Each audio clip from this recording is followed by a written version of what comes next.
up, people? Oops, sorry. This is Vera, and today we're going to be talking about twin flame and the different aspects and areas of twin flameship and what it means to be twin flame. I did another video a few weeks back called Twin Flames, or the Dynamic of Twin Flames, or the Dynamic of Twin Flame, and I talked about different aspects of, just being twin flame, what twin flame is, on the universal level, and not just as, two human beings coming together. So, I'm going to kind of elaborate on some of those things that I went through in that video a little, and I'm also going to give a little more detail into the science of twin flame in the universe and what it means as a totality. So, one of the reasons why I made this video, that I'm making this video, is because, there's a lot of people that are out there and they're putting out all these messages about astrology and how twin flames coincide with astrology, and it just gets into this insanely complex astrological detail that kind of complicates the process of coming together with your twin flame. And what they're doing is that they're trying to use the astrology, the astrology to, give people the information, and the people use that information to try to find out if who they're with is their twin flame, or to help them find their twin flame. And that's not, I guess, like I said, I don't know. You can do it, but it's like, all you're doing is complicating the inevitable. Because regardless of astrological influences, you're going to come together with your twin flame anyways. It's going to happen. There's nothing that can stop it from occurring. At some point in time within the whole eternity, the cycle of eternity, you're going to come together with your twin flame. If they're on the planet Earth, you're going to come together with your twin flame. There wouldn't be a reason for them to be here if you're not going to come together with them. So, and twin flame is not just some willy-nilly relationship that just happens either. It's something that, that we plan, and I guess the higher realms plan for very real, pertinent purposes on the Earth. And so, when it comes down to your very existence, your very being matches this other being, and so you literally are one, and there's really never any separation between you. And the universal law of attraction is what brings you together. And it goes down to, every single particle in your body is the equal opposite of that person or being. And equal opposites is what twin flames are. That's the nature of twin flame. So it goes down to your neurological makeup, the frequencies of energy, the cellular neurological networks in your subconscious brain, subconscious mind, that you inherit from your higher self when you incarnate here, and in your chemical makeup, as far as the cycles of DNA, what's it called? Chemical particles that rise up into your brain, into your neurological system. These cycles that are occurring in your body are what the universe is what Source uses to create the law of attraction, or rather to manifest your reality. And so, your twin flame is encoded into this, these processes, and so, like I said, no matter what you're going to, absolutely come together with your twin flame, no matter what. They are encoded into your very being, and so there's really no reason to look for them.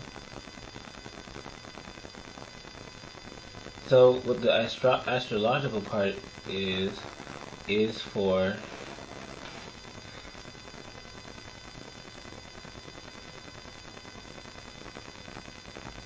well, now that I think about it, actually, well, one of the things that it's for is for figuring out, better understanding yourself as twin flames once you meet. But now that I think about it, it actually can be used to figure out if the person that you're with is already your twin flame. Yeah.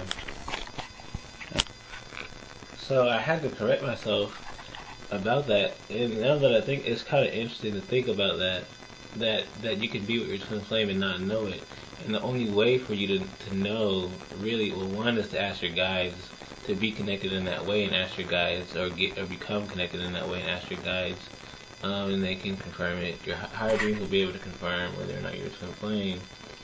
But the astrology will help too.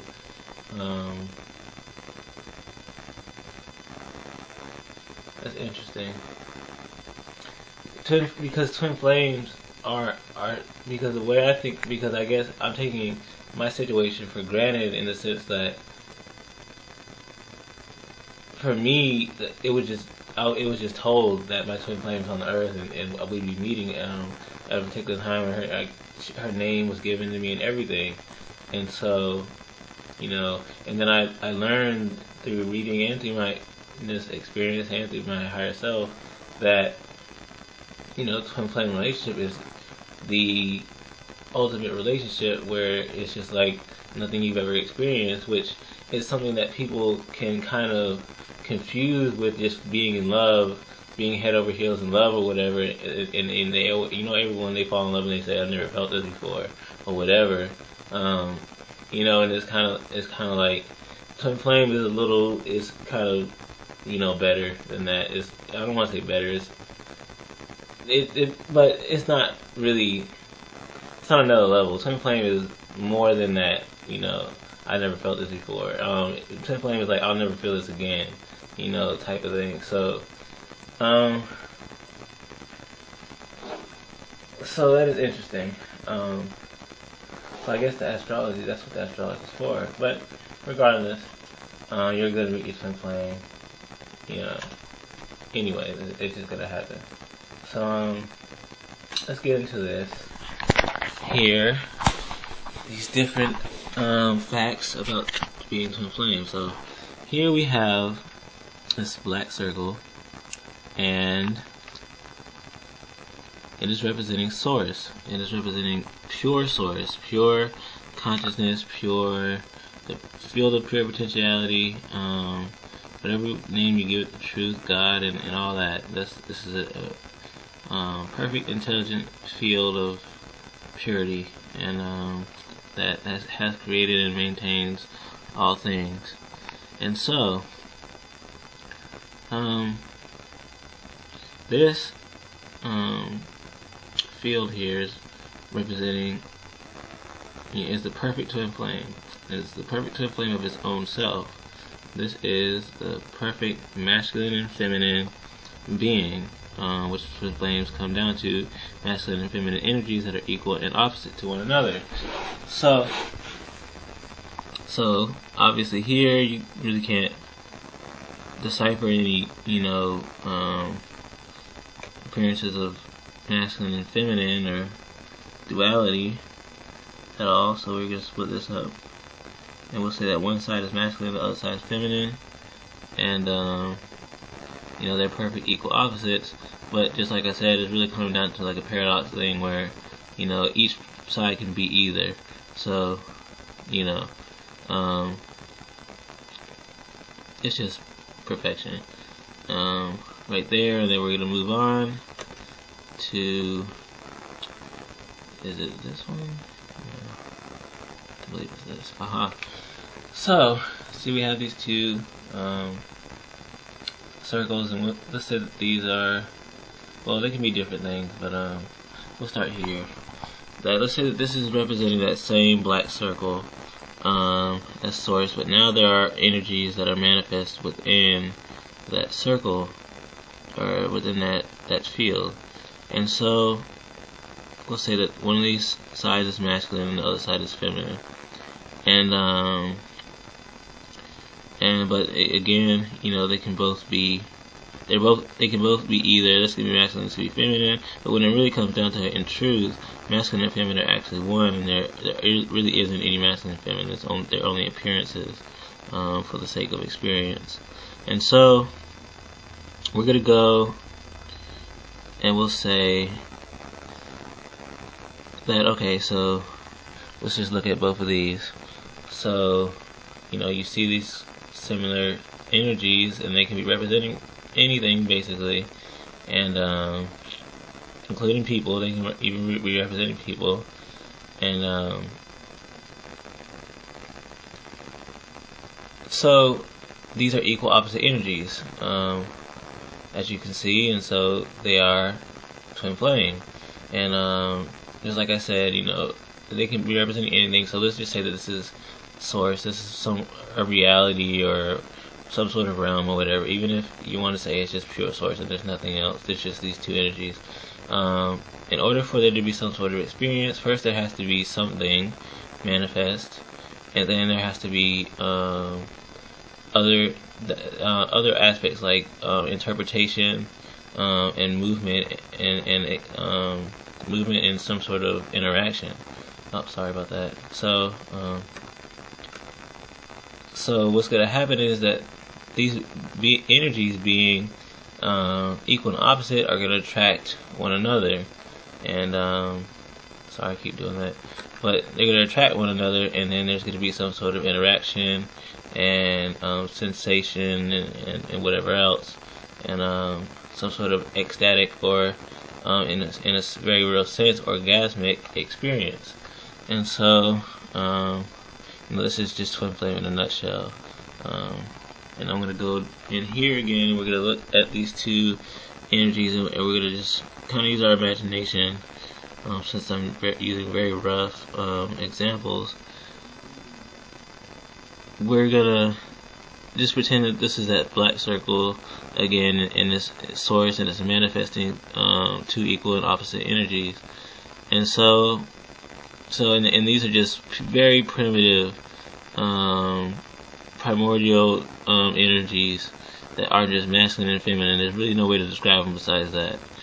Very plain energies that are just occurring. And so let's say that there's some sort of movement. They begin, you know, here at the hemispheres of this source, which, you know, is kind of weird to say because in truth that's really indescribable. Really nothing. There's no process of creation or movement. I keep doing that. I'm trying not to do that. Sorry. And so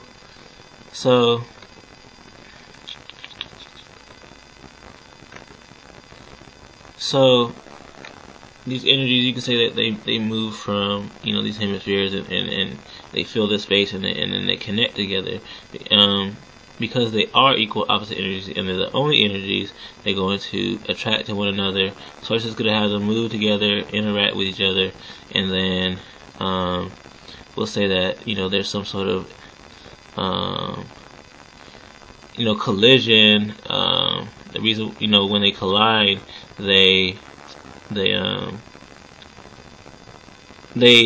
well, first of all, the movement toward each other is a vibration. It's you know, it's movement, and it's a vibration, and vibration is movement, movement is vibration. you know, evolution, experience, all these words, these different things are really just vibration, and everything is movement. And so these things, they move together, they vibrate, they move together, they come together, and then they create more vibrations. There's kind of a not explosion, I guess a collision, and then the collision will create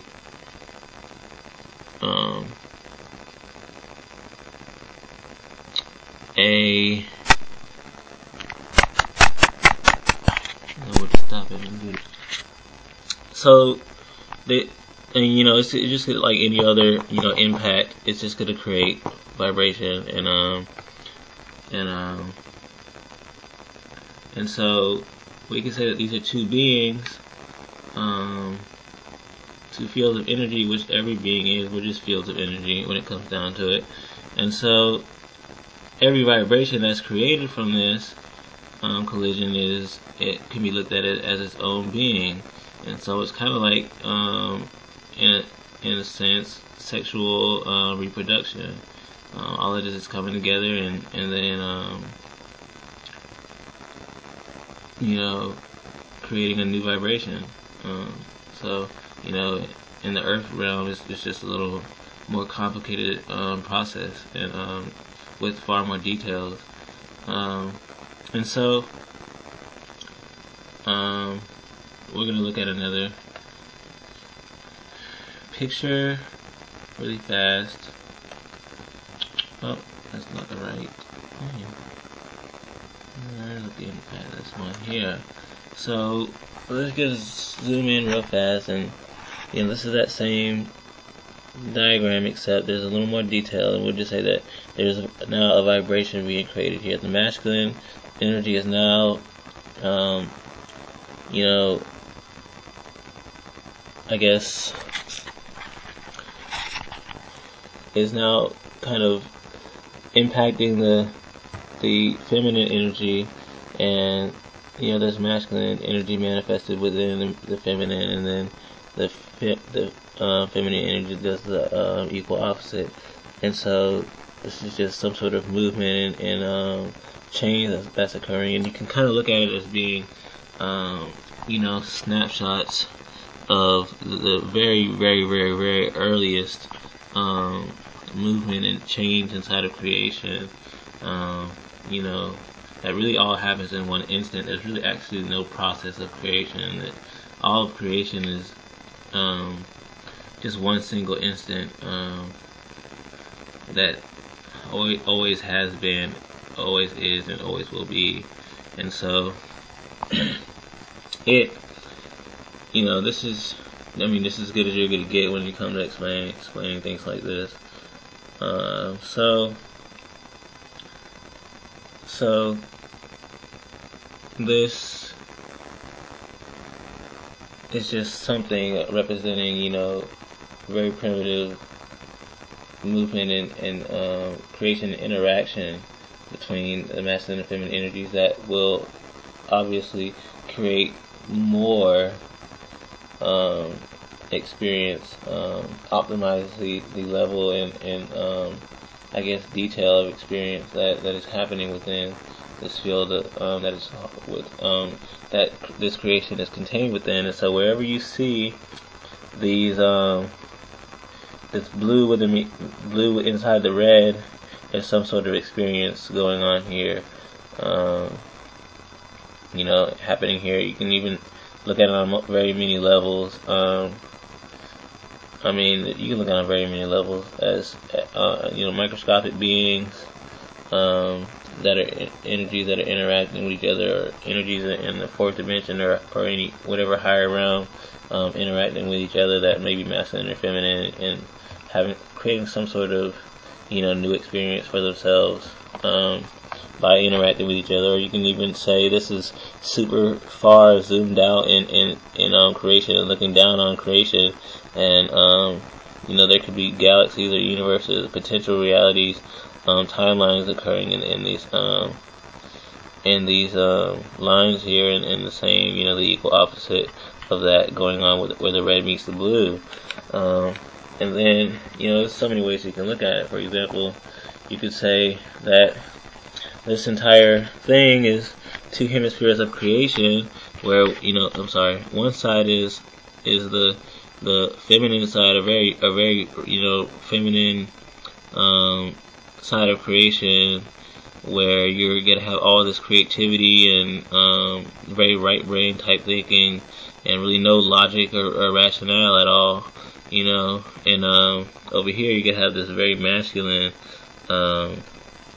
type thinking, where it's just gonna be it's all gonna be about science and left brain type stuff going on, and there's gonna be very analytical, mathematical thinking going on in this realm, and very, just masculine everything going on, war and whatever going on over here. I mean, this would probably be like hell, and this would be more like heaven.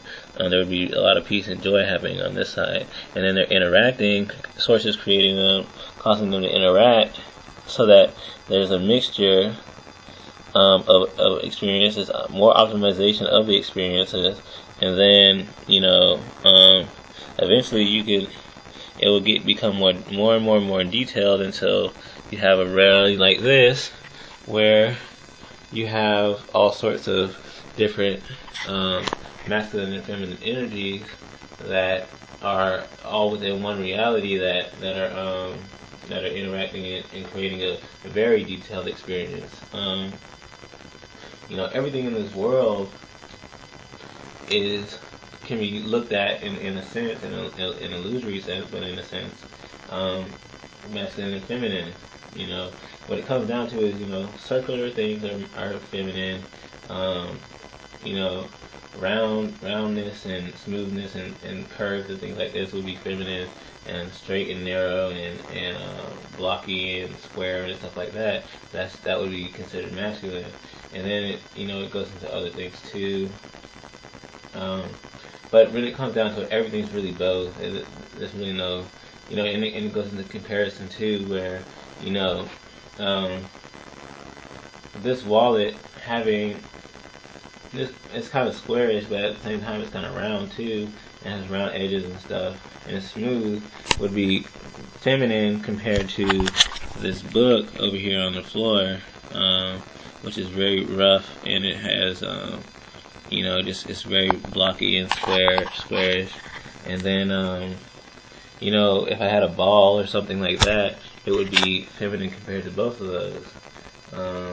And I could have a volleyball, which would be feminine compared to a basketball, which would be masculine. So they're both, it goes both ways. And there's just so much that I can say. But so again, we're looking at this same thing, which is the same thing as this, except it's just more detailed. You just have more interaction of the masculine and feminine energies going on, and like I said, there could be universes happening within this, or whatever else going on, and just the best I can do with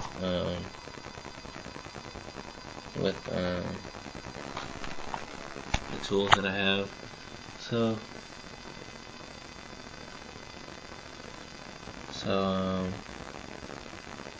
let's move on to the next part. I'm gonna click here and hopefully I got the right one. Nope, I got the wrong one. Let's see, this one. Okay, so again, we're just gonna kind of quickly go through this, where we have these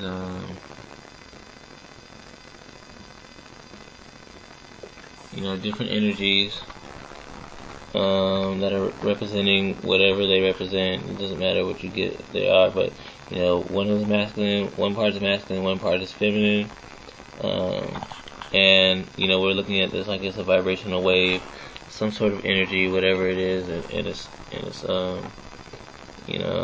they're connected and they're interacting. They've obviously come together, they're interacting, and then I complicated it, and I made it this kind of circular thing that's going on, just to show a more complex being. That's happening right here, and then and then you zoom out, and you have another being that is the equal. They look pretty much exactly the same, but they're actually, if you look closely, they're equal and they're opposite to each other. And so these twin flame energies, and if they were to come together, then there would be some sort of ecstatic and orgasmic experience, and whatever else. And so we can even further complicate that to say,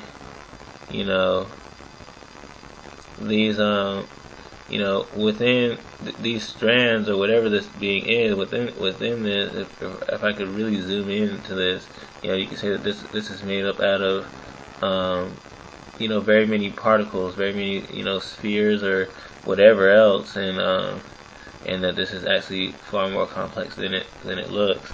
And so there can be a lot more going on. And again, you just have these equal opposite things, so they're twin flame. And then I'm just giving you different examples to kind of give your brain something to have a foundation on, to imagine. And I guess I don't have the terms for it right now. I wish I did. It's just kind of food for your brain, so that later on, as you go on in your realizations of different things in your life, it'll kind of just give you a visualization to kind of complete those realizations, or help with that. And you might see what I'm talking about either during this video or during your lifetime. So let's see. Okay, so this again is the same thing. It's just I'm gonna go a little bit farther with this, where you have source here. Let's just say that this is source. This is this very center. This is the center of everything, which is literally in the center of everything. It's in the center of all of your atoms and all the particles within your atoms, and the center of your chakra system, and it's in the center of everything. Everything is really the center. It's really kind of paradoxical, but it actually is. And so, let's say that that this is source, and it has created these two energies, and there's only two energies that exist. And so you can't really just have energies just being there and just sitting there. I mean, it's really just kind of pointless and not doing anything. So there would be an experience. So what source is going to do is, source is going to create some sort of laws, or laws, and then one that they're going to be moving, that they'll start to move in some way or another, and then source is gonna have them come together so that they can interact with each other to optimize the experience. And then to further optimize it, he's gonna create a sensation. So there's gonna be some sort of a sensation that's gonna happen when they come together, and then they're going to be, let's say that source causes them to spin. It makes them spin around as they come together. Why? So that they're not just coming together and touching, but they're actually moving now. They're doing something. So this is just like us in our world, where we walk around, we do things. That's us spinning, and our interactions with people are, just the coming together, the attraction, which everyone in your life is there by the law of attraction, and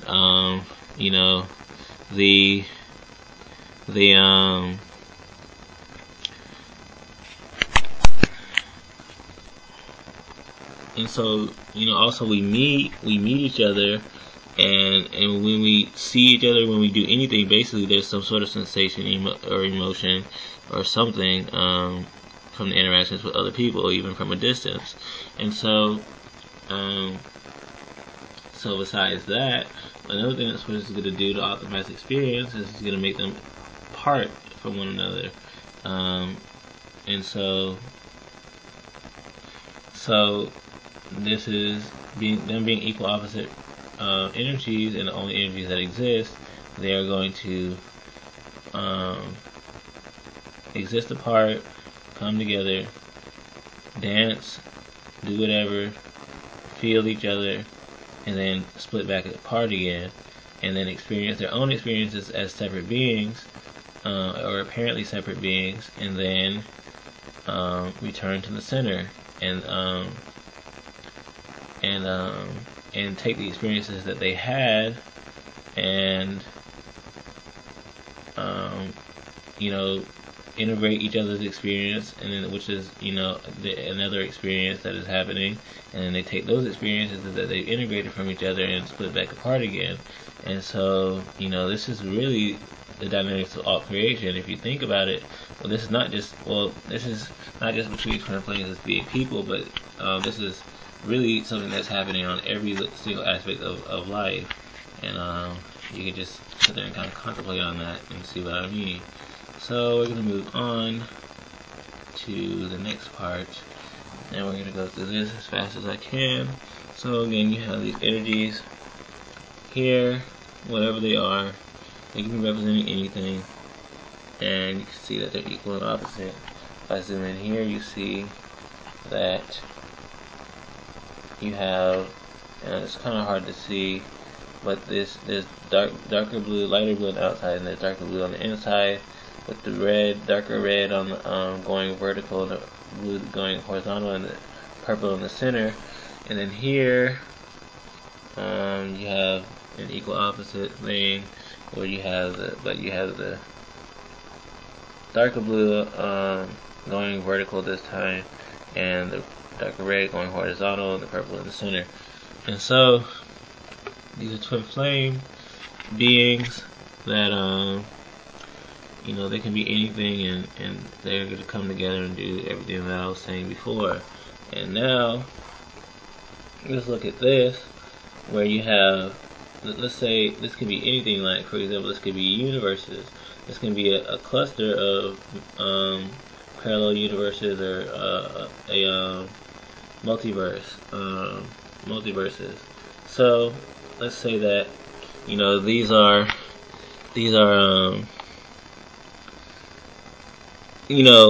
all somehow, some way, different universes or something. Just different layers of different universes. We can even say that these are 4 universes that are all interlocked at some point, and these different colors of white, blue, and red are some sort of connectedness yet separation between these universes. So this one universe here has 3 different aspects to it. Whatever. It could be, the red is when the universe was more masculine, this is when the universe is more feminine, and the whitish part is when they were more, they're both integrated as far as being, both masculine and feminine. So that's the higher version of that reality, when that whole universe as a totality, all the beings within it and everything, has spiritually progressed. And so that's the higher kind of version of that reality. And then just these different things that you see going on here are just just different interactions between these universes that coincide with each other. And so this is a cluster, and then there's this other cluster over here that is the equal opposite, and it is the twin flame of this cluster of universes. And so at some point, somehow, through whatever awesomeness that the source has, which it can do absolutely anything, it brings the universe together, and then their experiences are integrated into each other. And so I wouldn't doubt that there's something at least close to what I'm describing here actually occurring within creation.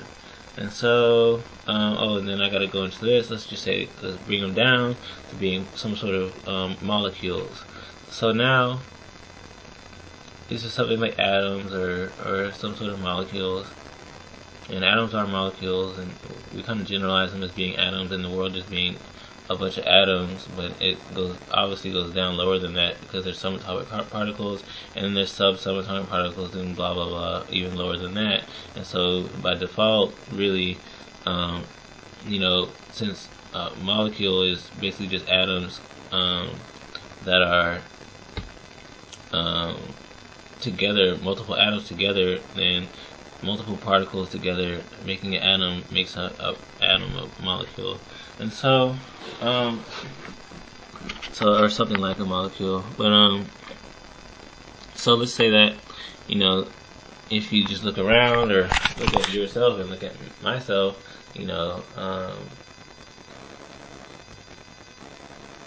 these particles that we just looked at could easily be what makes up our bodies, and and and build up in this twin flame way, and your twin flame, you and your twin flame are these particles, and it really does go down that deep. And so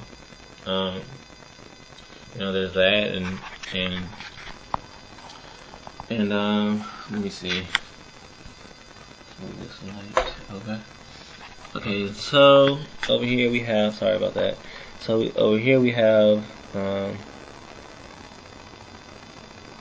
these twin flames, and they are equal and opposite as far as their anatomy goes, which I was just describing, where you're gonna have a particular height ratio, where and twin flames do have a height ratio thing where a particular height is required for twin flames, and then it comes down to mass. Really is what it comes down to, is mass. The way your bodies are shaped down to the very atomic level and below is going to be twin flame. And so yeah, that's basically what that's depicting. And you see like the guy with his kind of larger upper body, and the female with more mass in her lower body, and whatever else. And I forgot to mention the mass, or the height ratio is something that's actually known fairly well, I guess, in science, where somebody, I haven't studied it enough to know who, but discovered that through experimentation, that if the height ratio is incorrect with people, just period, not just twins, but just in regular everyday relationships, then the relationship won't work. If you're too tall, too much taller, or too much shorter than your partner, then the relationship won't work. And if you're the same height, it won't work out either. The male needs to be taller than the female, but to some sort of ratio, some sort of mathematical ratios that only work out. And chemistry is represented in every aspect of life when it comes down to it. And as far as humans go, it's represented in every aspect of the human being. And so the way that these people think and deal with certain situations, and I mean whatever else is going on in their brains and in their hearts, is going to have something to do with their height ratio. Or you can look at the other way, the height ratio has something to do with all these other things. And so the height ratio thing is actually a very real thing. So it's just kind of like an easier way to decide whether or not you're going to be with someone forever, because no matter how much you think you love somebody, it's not going to work out, because it doesn't come down to some sort of thing that you can try to do or try to create and project. It's something that is deeply ingrained within you. It's science, and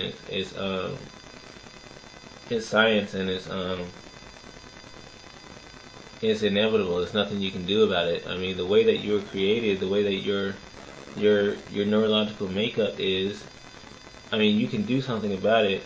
You can actually do something about it, but I don't know. Well, you can't change it to make yourself match somebody else's neurological makeup in a way that would make them the right partner for you. Because what it's gonna have to be is a twin flame, or some sort of neurologically, I guess, neurological equality. Is it equality? It's there has to be some sort of equation as far as your neurochemical processes go that's going to keep you with somebody. And yeah, so that's what's going to have to be. And so, moving on from that, I didn't have to go into that, but I did, so I'm sorry. But, let me see.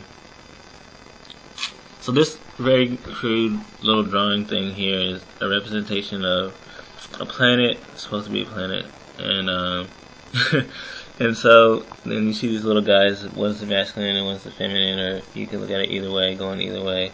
But you know, the twin flame dynamic goes down even to where you're born on the earth, when you're born on the earth, and where you're born. And there's going to be a mathematical equation going on there too. And so that's basically all I want to say about twin flames as far as that goes. And now I'm going to rush through this next part. Well, I want to say now, you know, I'm going to say that here's another cutoff point where I'm just going to say if you're done watching the video, then you can probably just go now, unless you want to get into more personal things with me, because I'm going to go into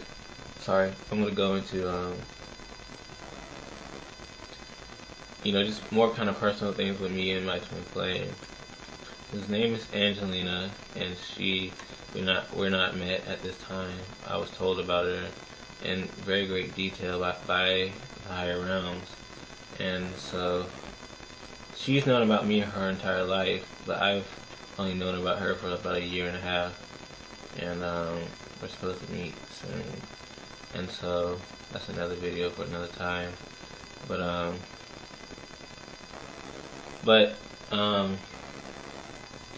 I know enough detail in order to give you this kind of thing I'm about to show you in a second, where it goes down into, you know, where you're located and whatever else, and just different things that are going on, and so you can, you know, kind of leave it at that, or you can come with me and we can go a little deeper. So Angelina and I were both born in 1989. She was born 4 months after me. I was born on February 13th. She was born in June 8th. And let me see. So this 4 month period between our births is actually an important thing that that occurs throughout our entire lifetimes. And so we are equal and opposite in every aspect of our lives, in every area of ourselves. She grew up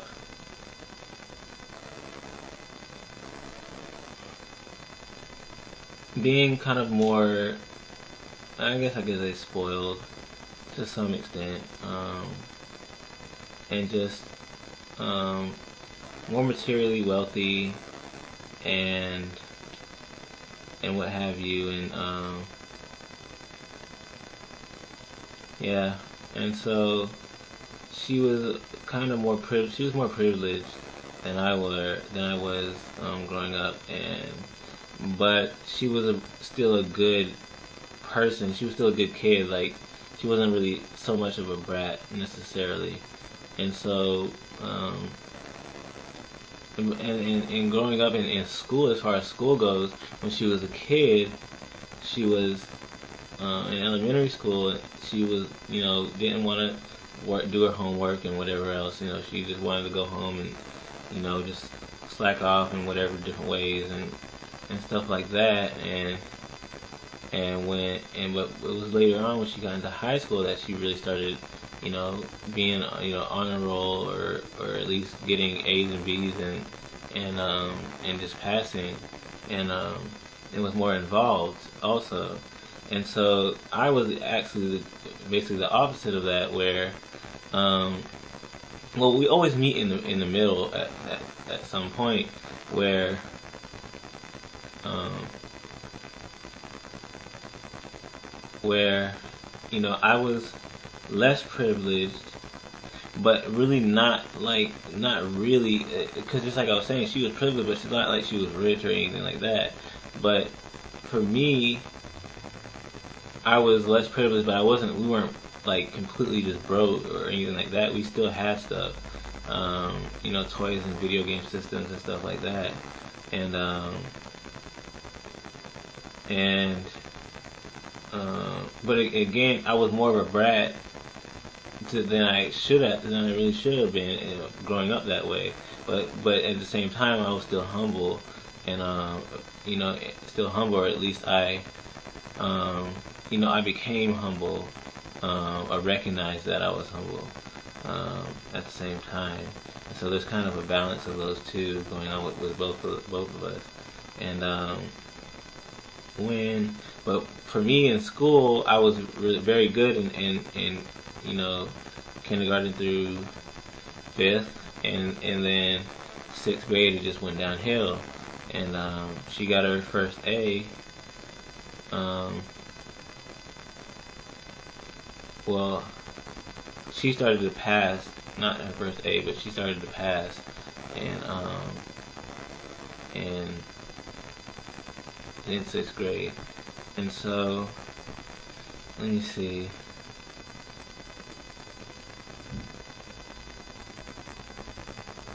So she was born in Spain in 1989. I was born in Boston, Massachusetts, in the United States. And so there's a whole dynamic where the places that we are born in, the places we live in, and the places we move, the directions, the actual cardinal directions that we move in, and the length of time that we stay in these places, all coincide. There's a twin flame thing, equal opposite, and mathematical equation that happens with that. And so they go. So I'm sorry. She goes. Oh, after 1 year she's born, and then 1 year later she moves. Her family moves to Texas, and she stays there until I don't know. There's a lot. There's a lot going on. I know there's a lot more going on, and there's a lot more to know.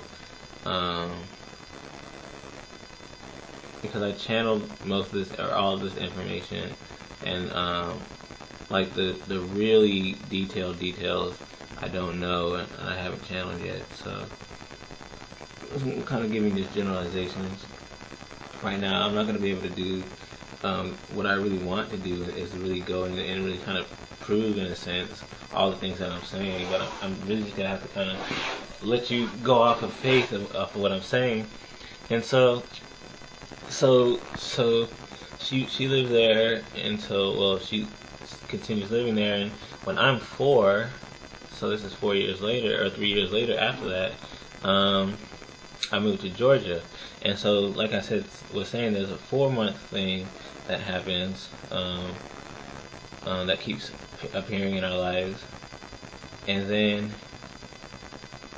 there is a 3-year thing that occurs with us.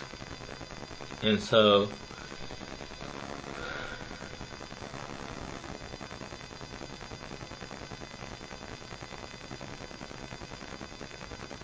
So 3 years later, after she moves to Texas, I moved to Georgia, and I moved to a city called Woodstock in Georgia. And I wish I knew where she lived in Texas, so I can give you all the details about how this thing is working. But I'm gonna kind of skip, because I move around a lot while I live in Georgia, and I'm sure she's moving around or doing something that's coinciding with what I'm doing as I'm moving on. So I'm sure that she's moving around. She's doing something that's coinciding with what I'm doing. while I'm moving around and doing these different things. So I'm just gonna skip to when I'm going through a crossing point in my life. It's kind of an inner,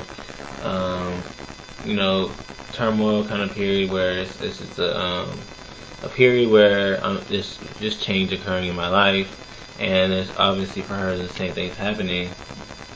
And this is when she has moved to Georgia, and she and I are 20 years old.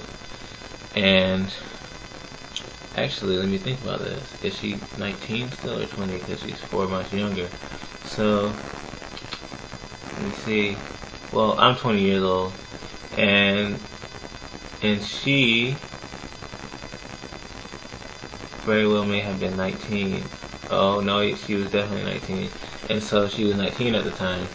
And but anyways, regardless, she has moved to Georgia at this time, and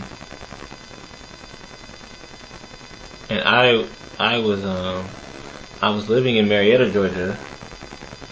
She was living in Smyrna, Georgia, which are adjacent cities, and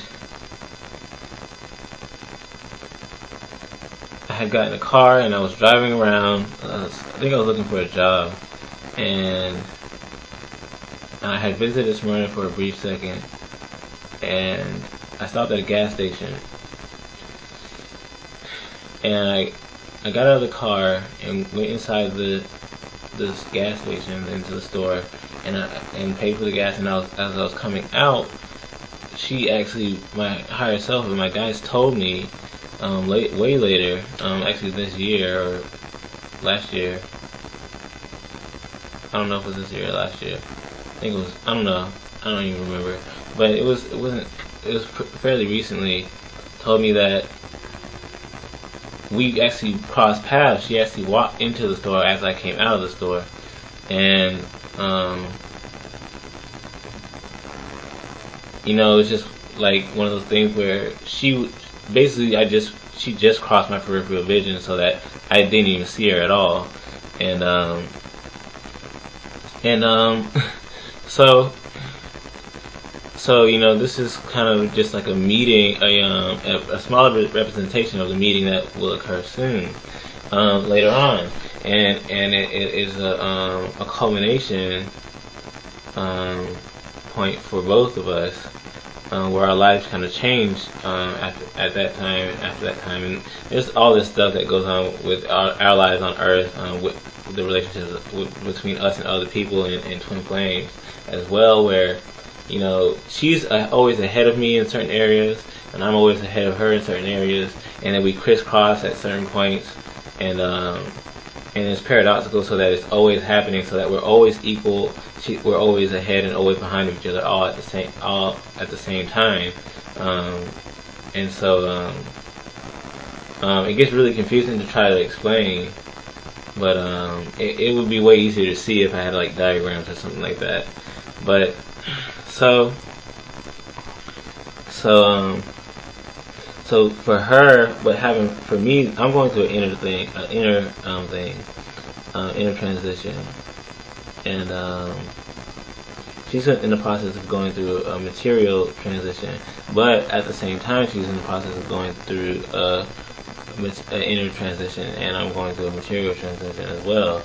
So we're both going through that at the same time, and but for me, I guess it's kind of like the inner is more substantial, and so in a way, and so very soon after that, I end up moving to. I'm going through all this inner crap, and I mean, it's just I'm kind of becoming more conscious without even knowing it, and just going through that kind of shadow that you get to before you have a recognition or realization, self-realization. And I moved back in Kennesaw, Georgia with my mom, and which is interestingly away from Marietta. It's to the east of Marietta. It's actually kind of to the northeast of Marietta, and she moves from her mom's to to Atlanta, which is the southwest from Smyrna.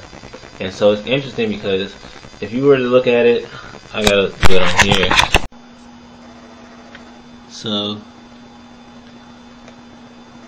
I'm gonna show you a diagram of the map that these cities are on and how we move. I gotta get it. Okay. So it's kind of like a diagonal line, a little bit. And, you know, you have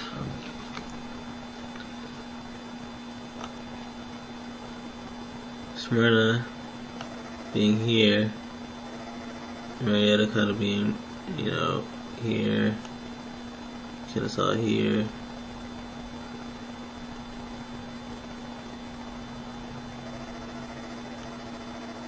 and Atlanta here, and so, you know, she's here and I'm here, and then we, you know, and then we move apart. So she goes down here and I got her here, so it's equal, it's opposite.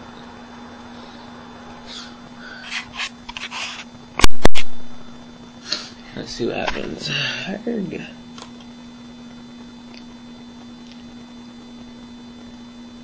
To Atlanta, and so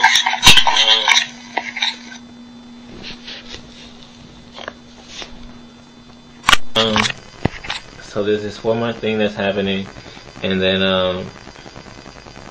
you know, we end up in the same place, and then there's like a thing that later happens where we're there in these places in Atlanta for 3 years, and then let's see, I moved 4 months after her, so she moves out of her mom's, or out of her own apartment, back with her mom, and then 4 months later is when I moved out of my dad's. And so so she moved, you know, with her mom. Well, now I gotta get into that later. But so let's see. So what happened is, like I said, 4 months later I moved. She moved into her own apartment, and then 4 months later I moved into my dad's. Hold on 1 second. So interestingly, I was living before. Let's see.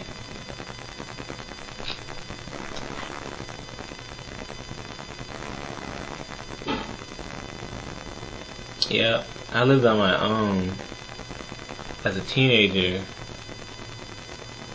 and then moved back in with my parents, and she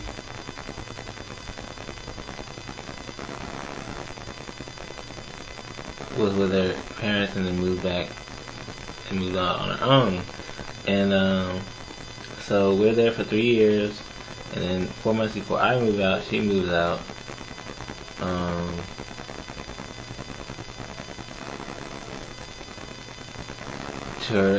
Back to her mother's, but I was in my father's house, and so after that 4 month period, I moved out on my own, and it's a little bit more that goes into that, but ultimately I'm on my own. I'm on my own now. This is really still that period, and eventually we'll be together. We'll actually be living together. I don't really know what's gonna happen after that, though. After we meet, I don't know what's gonna go on, but we'll see. So, anyways, there's just this crisscrossing and whatever else that's occurring, and you know, there's even goes down to, you know, for the 3 month period, that 3 year period that she was here, she was, well, I would say 2 of the 3 years, or actually 4 years. So for 3 of the 4 years, she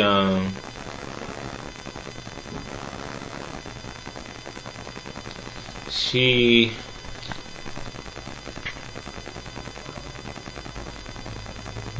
was, you know, on her just earthly journey, just out, you know, doing her thing, making money and doing her art, making music and painting and whatever else that she does artistically, making money off of that and working and just really on her earthly journey. And I was just completely in my spiritual journey.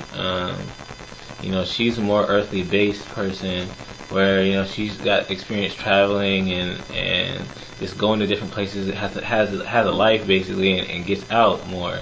And I am just me and just always inside in my body, in my brain, and in my spirit all the time. And I basically have been that way for the last 4 years. And so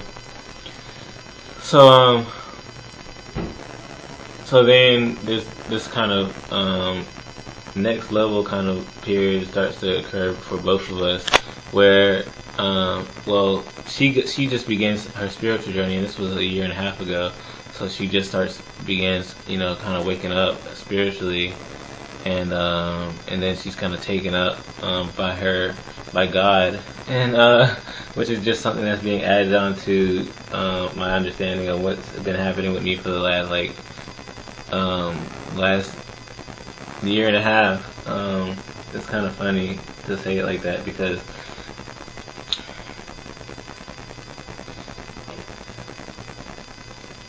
we've been going through just the most intense kind of thing. Well, you have to watch my other videos to understand. I actually took them down, so I'm gonna have to redo those videos about what's happening with me. What I call the diasporic period, or the twin flame school. I've been calling it the twin flame school this whole time. That's not actually what it is. And I guess it is in a way for me, to some extent, but it's a lot more than that too. And so basically, I guess I'll just give you the story.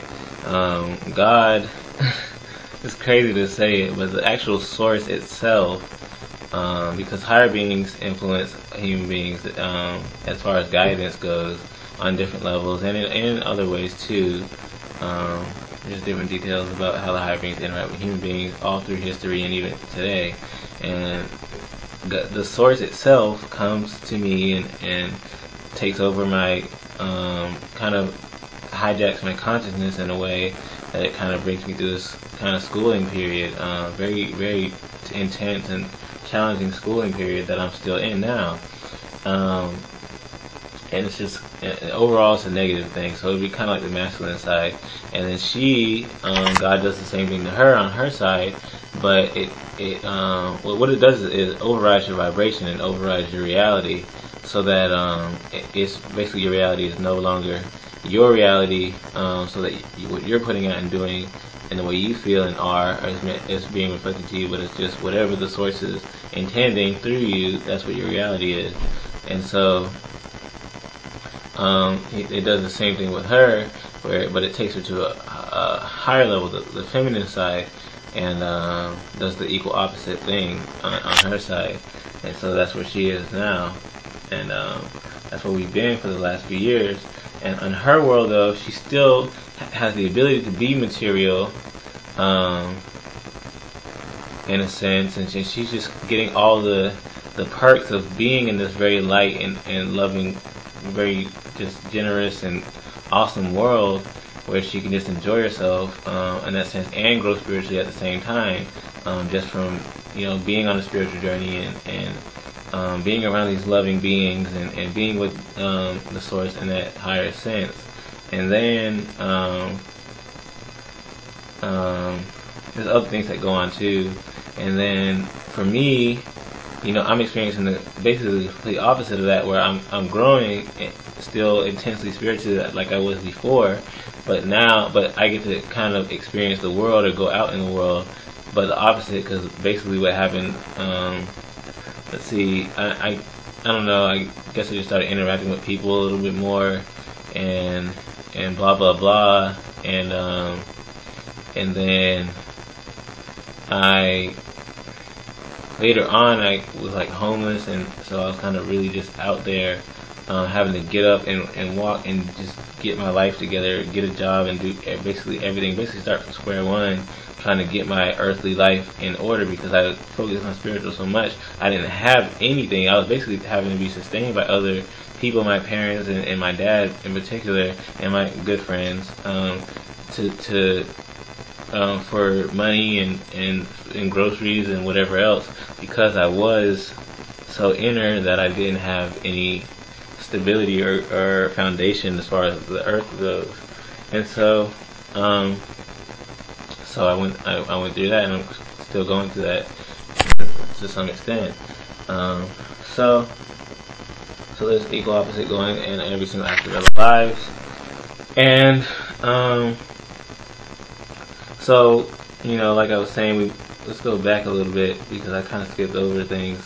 When we were living in these buildings, when we moved to Atlanta, I lived in a place called the Mattress Factory Lofts with my father, and she was living on her own in a place called the Stacks, which is a loft building, and they're right by each other. They're actually, and I didn't know that she was there until later on, but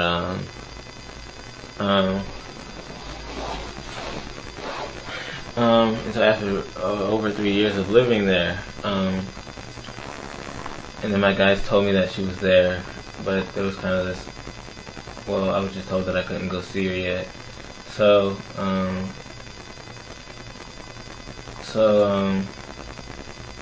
these buildings are interesting because we end up living in buildings that are perfectly representing ourselves. And so her building, the Stacks, is like this kind of upper scale, upper middle class kind of place. It's more expensive than the Mattress Factory. It's more expensive looking than the Mattress Factory. It's very well maintained, beautiful red brick building. That is, the landscape is all well mannered, well maintained. You have, like, if you just look at the structure, it's just majestic looking. It's a nice looking building, and it has these huge smokestacks that they just make it look like a palace almost, kind of, in a sense, and like a modern kind of down to earth kind of palace place.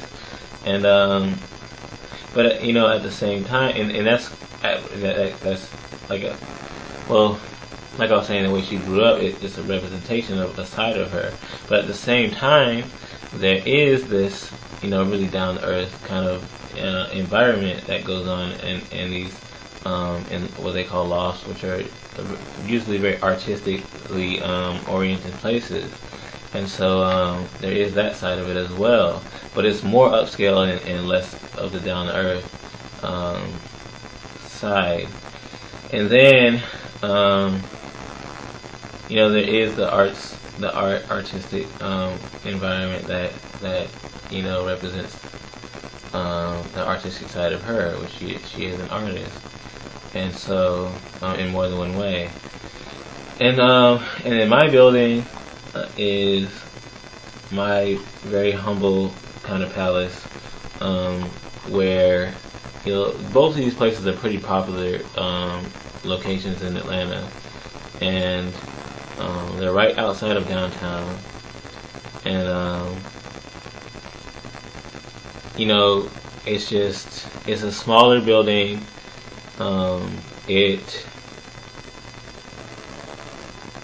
It's not nearly as well constructed. It's a place that's both of the buildings are actually made out of old factories, and the building's like over 100 years old, and it was a mattress factory at one time, and it's still, it's much more kind of just, I don't want to say run down, but it's a good balance between just a kind of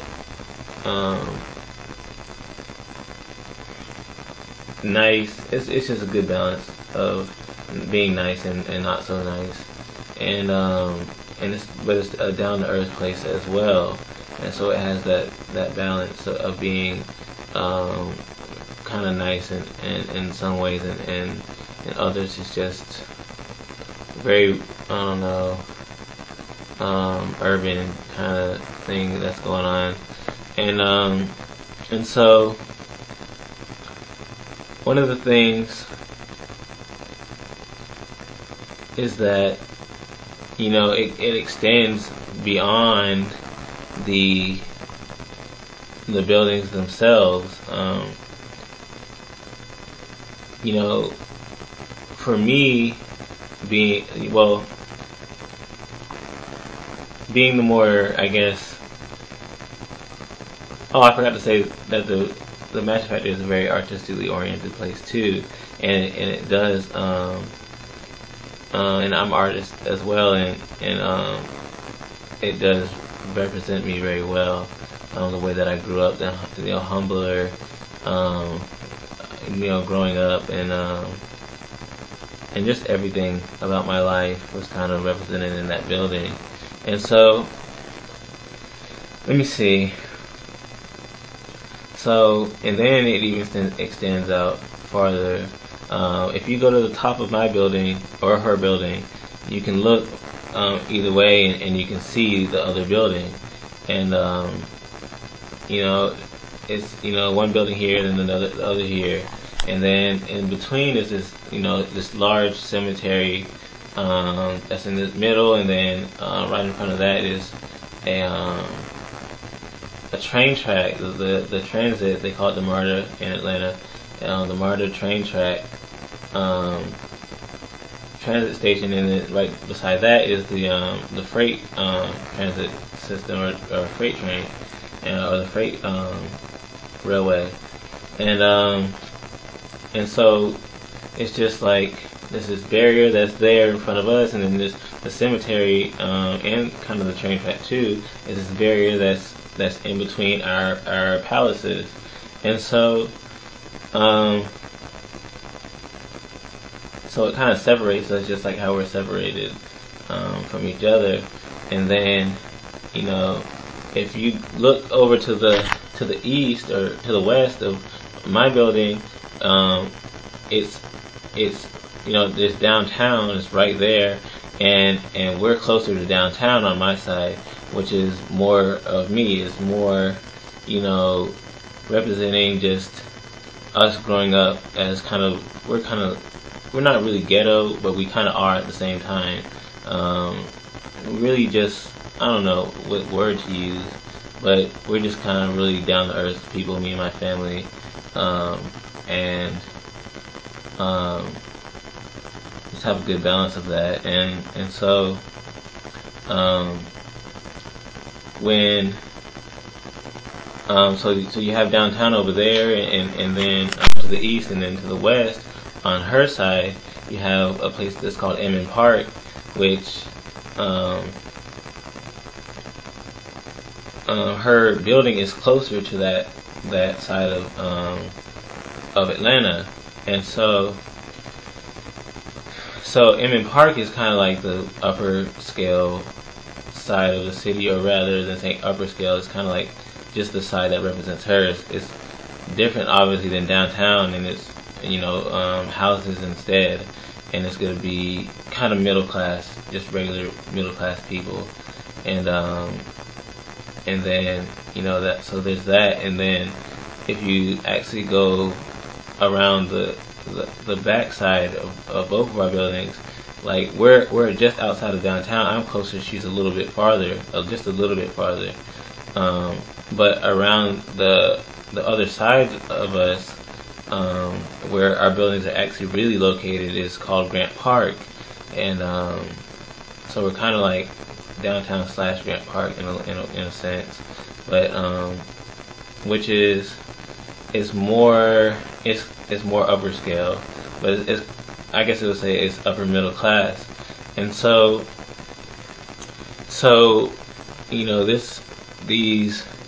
we have these two buildings that represent us, and these two locations that are near us that represent us.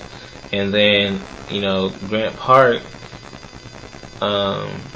is where you would have just the average kind of person that's not even close to poverty or anything like that, and that represents not quite where we are or how we grew up, but what we can become, easily become, and what we, in a sense, deserve. It represents kind of a side of ourselves that's kind of in the back of our minds. That's kind of, it's kind of there inside of us, where we could easily blend in with those people because we are good people. I'm not to say that people in other places are not good people, but we are good people, and we're smart people. We we're intellectuals. We're not in the crimes and whatever else, anything like that. So our whole area is representing us, and we fit in really anywhere pretty much. And so we get this whole thing where this is kind of what we deserve or where we could be, and we can fit in there, but we're more in the forefront, where the action is, where things are actually happening over in downtown, where where the streets are, in the streets, where all these different people are just walking around in the streets and things are actually happening. And if you go over to Inman Park, it's basically the equal opposite of that, where you have 5 Points over in Atlanta, and you probably don't know what I'm talking about if you don't live in Atlanta. But 5 Points is like it's just a very busy, kind of pretty popular side of in Atlanta. So like everyone knows 5 Points, and then over in Inman Park is Little 5 Points, which is kind of, you're gonna find way more black people in Little 5 Points, and in 5 Points, and you're gonna find way more white people in 5 Points. But they're both kind of hip kind of places, and that are very well known. And so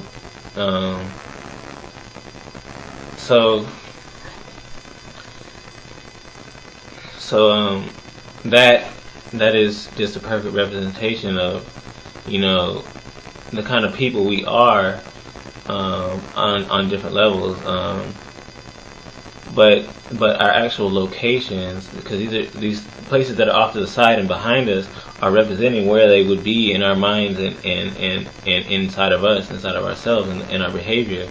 And because I do have a past of just being very, I have a criminal past, and I have a very kind of rough, kind of minded, trying to be a thug and all that kind of stuff past.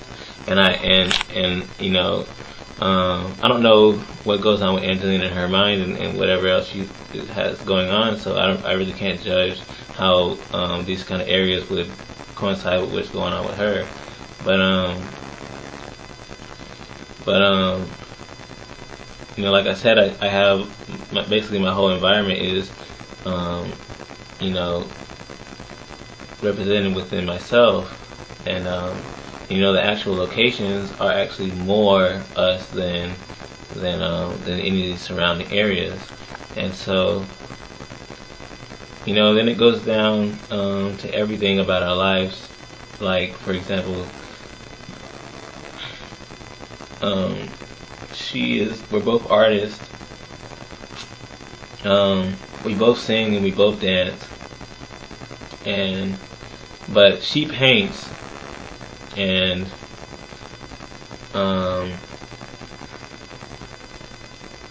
she paints and she does poetry. I don't paint, but I do poetry. And what I know there's an equal opposite thing there, where she is, I remember now. I remember one part is that she is already very well trained in what she does. She's already been on stage and traveled and performed on stage and things like that. She has already had choreographed performances and whatever else that she's done, and and um, and recorded songs and things like that, and has this, or at least, has been in studios and stuff like that regularly. I've been to studios, but not really, not truly, really. But I've been on stage too, but it's just kind of like little local open mics and stuff like that. And so basically what I'm saying, she's more well established in that area, and I'm not, and but we're both artists, and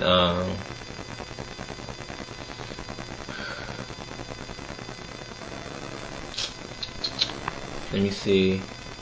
Okay, that's what it was. She's a painter. We're both writers, and that's what it is. Okay, I got it now. So we're both writers and we're both painters. But I just started painting. I barely know how to do it, and I've barely done it. She just started painting, and she just started writing, and so that's how it's equal and opposite. I'm a pretty well established writer, although as far as just the writing itself, but not having anything published or anything like that. But she on her side of it, my artistry is just all just here. It's just basically put away, and I just have hella art that's just sitting there, and hers is actually doing something. It's actually circulating in the world. She's actually sold art in different places, and stuff like that. So she's more established in the world, even as far as her art goes, and I'm more established, or I'm far less established that way, and so